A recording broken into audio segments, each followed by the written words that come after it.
Good evening in the Philippines. The storm Typhoon Yutu is well on its way to making landfall later on overnight tonight and is already delivering tropical storm force winds to an element of the eastern coast of Luzon. It's still a Category 2 according to the JTWC. They're going with 105 miles per hour as they did earlier today, and is drawing very close to land now, 91 miles from Palanan, I believe it was called, just along the eastern coast in Isabela province, if I'm not mistaken. The storm is likely to strike just south of that village, if anyone's aware of it, and then move inland towards Santiago. We expect tomorrow morning. You'll see at the bottom of the screen all of the provinces get laid out one by one shortly and what conditions to expect. You can see on this graphic here how large the typhoon wind field is. It's the red area, and the tropical storm force wind field in orange. When the storm makes landfall, that wind field will obviously shrink quite a bit, so a lot of those areas that you may suggest might get tropical storm force winds, sheltered areas may avoid it. Further south, places like Manila, not all of it of course, and especially in high-rise buildings, those conditions will be much worse. Indeed, on the western coast, you'll be less sheltered of course, because as the storm wraps around, those areas could get near typhoon force winds on the western coast of the storm's track. You can see curiously in the extended forecast there, between Friday and Saturday now predicts the storm to weaken from a typhoon to a depression, which is rather curious. Models seem to be indicating that the storm will just completely get destroyed, I assume, by wind shear. And I think one or two even had the storm, what's left of it, by then, doubling back on itself towards the south, but we'll wait and see on what happens with that. As you can see, the threat to Taiwan would appear to have dropped quite considerably. The threat to Hong Kong probably a little bit lower now than yesterday as well. And you can see just how close the storm is now to affecting land. Let's see if we can get any more images. You just saw one of our tweets go out there on our live stream, and of course we are active on all of our social platforms, Facebook and Twitter. Search Force13. You can also ask us a question live. Start your message with Force13 all in text. It will light up nicely for me in the YouTube chat. So if I do see any of those, then I'll obviously respond. There's an image of Hurricane Oscar, which is the other system that's currently active. This is in the Atlantic, the basin that keeps on giving at around this time, and you can see how it's doing pretty well, I would say, at 85 miles per hour at this time. No areas are at risk, although you can see Bermuda up at the top left-hand part of that screen. And this is the latest image on Yutu. Of course, the Philippine name is Rosita, and it's still having a few troubles with its eye wall, as it continues to approach land. There again is another image of it. So we'll let all of those graphics go by as we continue to watch here. So it would appear that the storm will probably, having not looked at it very well myself so far today because I haven't been around very much, but I am under the impression, as I do get set up here, that the storm is less than 6 hours away from its landfall. And let me see if I can take a look at how the storm's been progressing movement wise to maybe give you a little bit of an estimate on when and where we would expect this storm to make landfall now. So in fact, let's bring it up on the stream. So this is how the storm has been progressing in a 2-hour spell. Moved quite a bit in those 2 hours. Looks like it's moved due west as well. So if you were to extrapolate that, which may be a bit unwise, about 6 hours or so until its eventual landfall. And the landfall location would appear to be somewhere around here. What sort of locations do we have down there?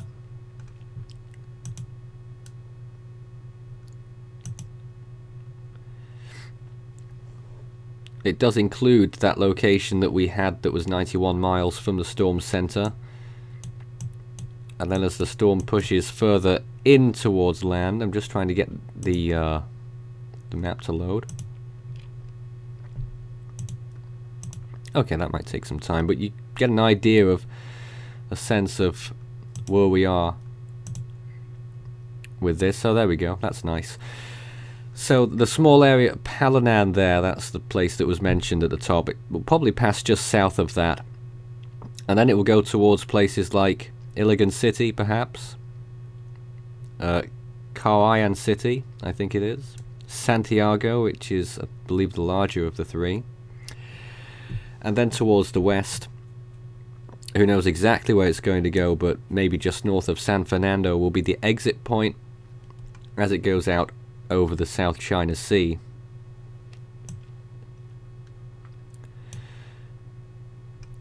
If we zoom out a little bit, you can see what other places are starting to be affected by the storm. You can see Manila down there, already just about to get one of the outer bands of the storm. And extending to the north as well. Some significant convection already moving over the central Philippines at this time.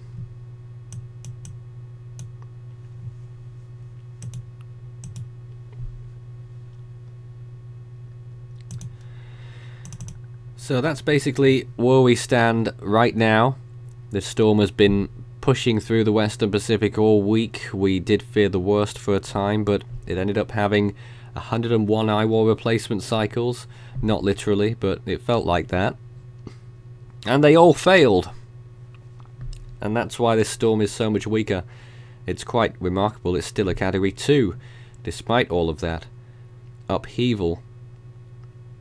Still doesn't look great as far as typhoons go, but it will still pack a punch with winds of well over 160 kilometers per hour in terms of gusts. Sustained, probably 160 kilometers per hour, maybe a little bit more. Latest imagery there, just a small blow up of convection in those last few minutes.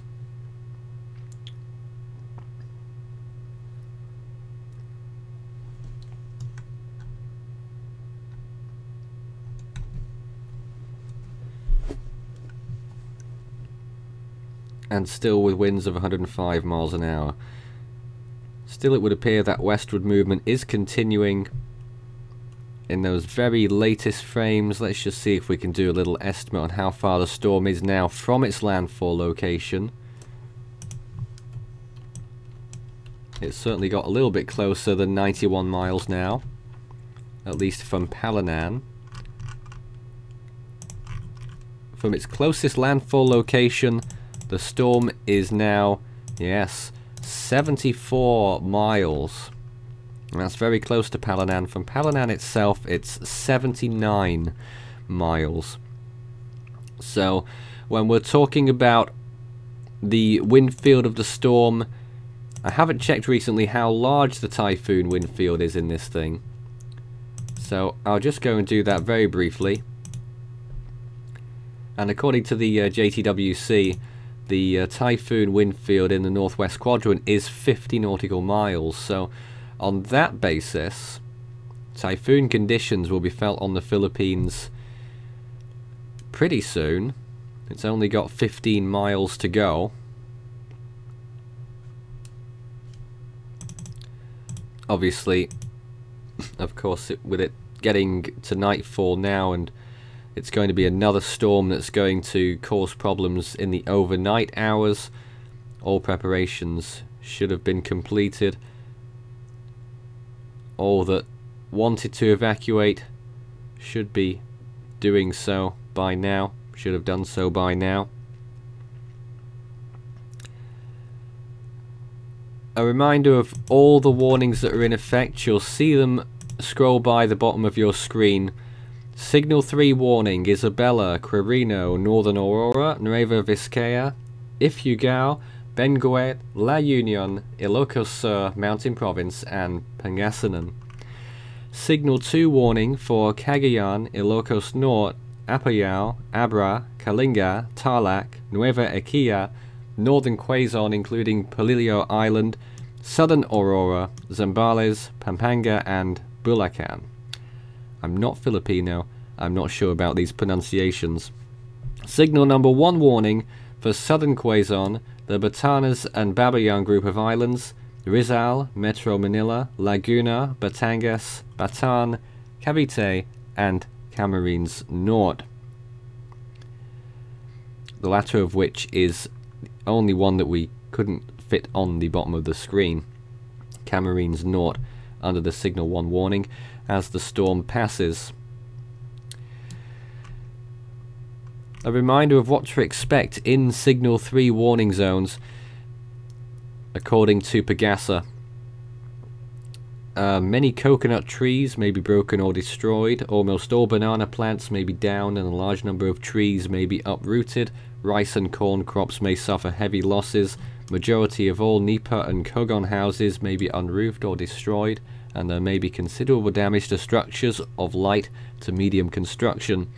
There may be widespread disruption of electrical power and communication services, and in general moderate to heavy damage may be experienced, particularly in the agricultural and industrial sectors. The disturbance is dangerous to the communities threatened or affected, obviously. The sea and coastal waters will be very dangerous to all seacraft. Travel is very risky, especially by sea and air. People are advised to seek shelter in strong buildings, evacuate low-lying areas, that is also very notable, and to stay away from the coasts and riverbanks.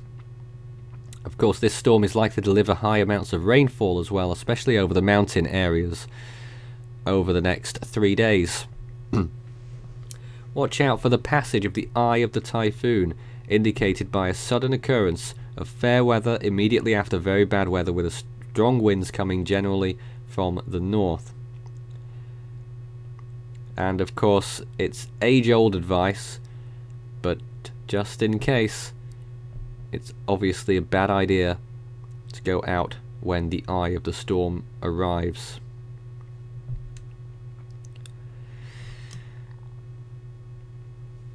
Those in Signal 3 areas will have the possibility of seeing the storm's eye. At the minute, it would appear that the eye might pass over. I'm not quite sure if there's any particular towns and cities that we could say, but we could certainly tell you provinces that the eye is likely to pass over. It's probably going to... Let me just see here.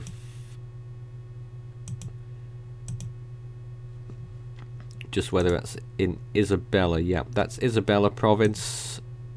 I was just wondering whether it was over the border in Aurora, but no. Isabella, and its exit point will likely be in Ilocos Sur. It's another view from the satellite imagery. These are the very latest images that we're showing you here.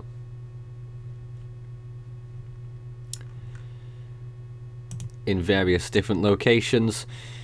And you can see again the eye looks like it's capitulated again in those latest frames. And you can see all the dark areas around the eye, very disjointed. That's evidence of several different eye walls that have tried to form from this storm, and it's been going on for days now. At one point there was remnants of 5 different eye walls in the same storm, and none of them had managed to develop. That of course is good news.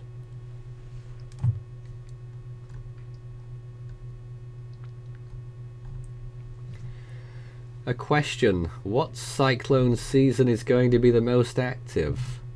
You'll have to clarify that for me. I'm not sure what you mean. Will you include Medicaid Zorba in the worldwide cyclone animation?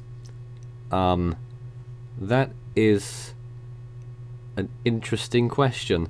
Not something that I'd be discussing at this moment in time. But anything that was deemed to be subtropical or tropical will be included in the animation.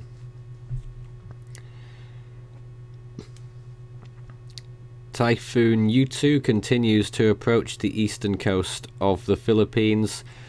Central and northern Luzon will be most affected by this storm over the next 24 hours. It's likely to strike a little bit after midnight tonight.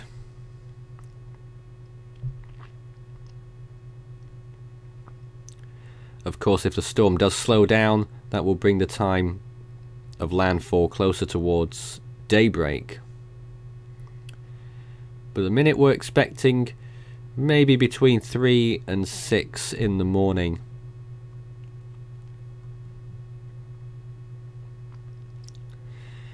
But that is pretty much the latest that we've got on this storm right now. We're probably going to return with several updates throughout the hour. In fact, there's something else that I want to show you in a few minutes' time. We haven't prepared it yet. So I'll be back probably in about 10 minutes' time. I'm going to leave the automated streaming service running here so you can check the latest information on the storm as it occurs. I'll be back with it in about 10 minutes to give you a more visual depiction of what the warnings are and where we are with this storm right now. This is Force 13 Live. Stay tuned for more. We'll obviously answer any more comments and questions in the text in the meantime. And this was a live update on Typhoon Yutu.